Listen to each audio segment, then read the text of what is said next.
आइ हमर मम्मी रीता मिश्रा एकटा गीत गाबि रहल छथि शिवजी के महेशवाणी।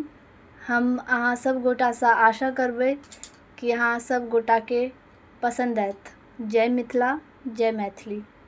एहि पार गंगा मैया, एहि पार जमुना, एहि पार गंगा मैया, ओहि पार जमुना। बीच कदम केरा गाछ शंकर दानी, असन खसौने। बीच बहैया निर्मल पानी, शंकर दानी असन खसौने। जल भर चलली गौरी भवानी, जल भर चलली गौरी भवानी। अचिरा पकड़ी लेल जोगी, शंकर दानी असन खसौने। अचिरा पकड़ी लेल जोगी, शंकर दानी असन खसौने। छोड़ू छोड़ू आहे शिव हमरो अचरबा, छोड़ू छोड़ू आहे शिव हमरो अचरबा। बाट जोहते हेती माई, शंकर दानी असन खसौने। बाट जोहते हेती माई, शंकर दानी असन खसौने। हम के न छोड़ब गौरी अहूँ के अचरबा, हमको न छोड़ब गौरी अहूँ के अचरबा। अहाँ संग लिखल विवाह, शंकर दानी असन खसौने। अहाँ संग लिखल विवाह, औढर दानी असन खसौने। बाट रे बटोहिया की तोही मोर भैया, बाट रे बटोहिया की तोही मोर भैया। नेने जाह बाबा के समाध, शंकर दानी असन खसौने। लाए जाऊ बाबा के समाध, शंकर दानी असन खसौने।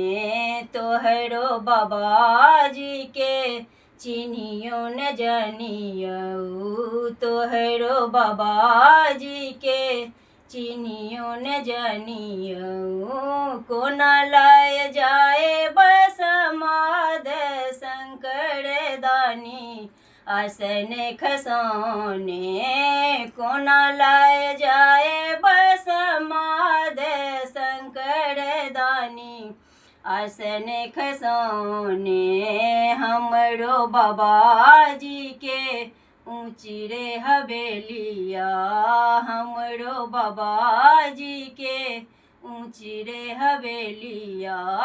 दुआरी चनन केरा गाछ, शंकर दानी असन खसौने। दुआरी चनन केरा गाछ, औढर दानी असन खसौने। बाबा मोर सुनता दौड़ल एता, बाबा मोर सुनता दौड़ल एता। जोगिया के देव बनबाई, शंकर दानी असन खसौने। जोगिया के देव बनबाई, शंकर दानी असन खसौने। भनहि विद्यापति सुनु हे मनाइन, भनहि विद्यापति सुनु हे मनाइन। इहो थिक त्रिभुवन दानी, औढर दानी असन खसौने। इहो थिक त्रिभुवन दानी, शंकर दानी असन खसौने।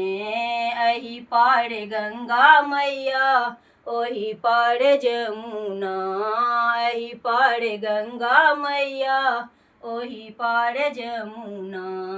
बीच कदम केरा गाछ शंकर दानी असन खसोने, बीच बहैया निर्मल पानी शंकर दानी असन खसोने। धन्यवाद। हम अहाँ सबसँ उम्मीद करै छी कि अहाँ सब गोटाके हमर मम्मीके गीत नीक लागल हेतै। हम चाहै छियै अहाँ सब हमर मम्मीके एते श्रद्धासँ गीत गायलके कनि लाइक करियौ, चैनलके सब्सक्राइब करियौ और हमर चैनल पर बनल रहू एनाहिते वीडियो देखै लए। Thank you.